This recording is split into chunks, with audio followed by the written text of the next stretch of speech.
है आशुतोष जी, जो डेटा आया है ना एग्जिट पोल का, आपके फेवरेट भी कई इसमें एग्जिट पोल वाले हैं, एक्सिस वाले और टुडेज चाणक्य वाले और भी तमाम पोल वाले हैं। वो बता रहे हैं आपका पीडीए चला नहीं बिहार में। जी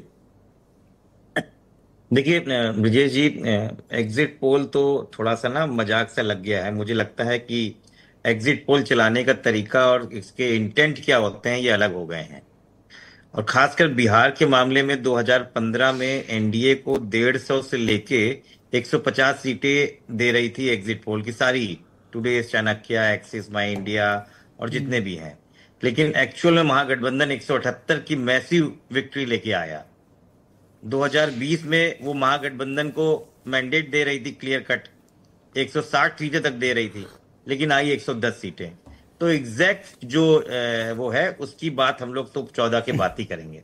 लेकिन क्योंकि आपने स्पेसिफिकली सवाल पूछा है एक्सिस और सी वोटर का, तो इसमें देखिए पीडीए कैसे काम कर रहा है और उसको समझने का भी तरीका है। बहुत साफ तरीके से एक्सिस माई इंडिया ने कहा है कि अदर बैकवर्ड क्लासेस ये 50% डिवाइड हुआ है महागठबंधन में और एक्सिस माई इंडिया एनडीए में, और शेड्यूल कास्ट ये भी 50-50% डिवाइड हो गया है। तो इसका मतलब जो वोट की रिलेवेंसी है वो यहां पर नहीं है। अब अगर आप माइनॉरिटीज और अपर कास्ट में देखिए तो हम एक्सपेक्ट क्या करते हैं, माइनॉरिटीज का जो है कम से कम 80-90% महागठबंधन को मिलना चाहिए। सर, जिनका जिक्र आप एक्सिस माई इंडिया वालों का कर रहे हैं, जो आप जिसके लिए आप बड़ा प्राउडली अभी बता रहे हैं एक्सिस वालों की तारीफ में, वो ये कहते हैं कि 49% शेड्यूल्ड कास्ट कम्युनिटी का वोट, आपके फेवरेट एग्जिट पोल वालों को बता रहा हूँ, 49% बीजेपी के नेतृत्व को जा रहा है गठबंधन को, आपको तो सिर्फ 29% मिल रहा है सर। और ये आपके फेवरेट बता रहा हूँ, मेरा नहीं है सर, 50%। आप वाला है ये। नहीं, महागठबंधन को 45 से 50% सर 29%। मैं शेड्यूल्ड कास्ट कम्युनिटी की वोट की बात कर रहा हूँ, मैं डेटा लेके बैठा हूँ 29%। हाँ ठीक है, चलिए अच्छा, चलिए वो रेलेवेंसी ठीक है, मानते हैं आपकी, ठीक है। अब जरा माइनॉरिटीज और अपर कास्ट में डिवीजन देख लेते हैं। नहीं गड़बड़ नहीं, जो मेरे पास डेटा है तो वो कुछ और दिखा रहा है, खैर कोई बात नहीं, ठीक है, मैं आपके डेटा से ही बात करता हूं।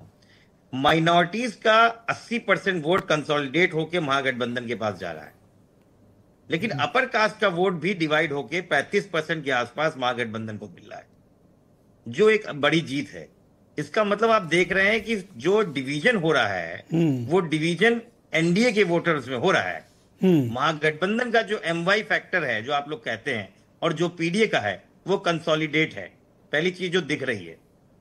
और एक्सिस माई इंडिया को देखिए चाहे सी वोटर का देखिए, डिफरेंस इतना होने के बावजूद भी, जो आजकल तो जनरल कास्ट का जो वोटिंग पैटर्न सर 63% और 18% है। 63 एनडीए को और 18 आपको है सर। आपकी फेवरेट वाली को बता रहा हूँ, एक्सिस वालों का नहीं, हमारा कोई फेवरेट अच्छा, नहीं है। आप चूंकि बार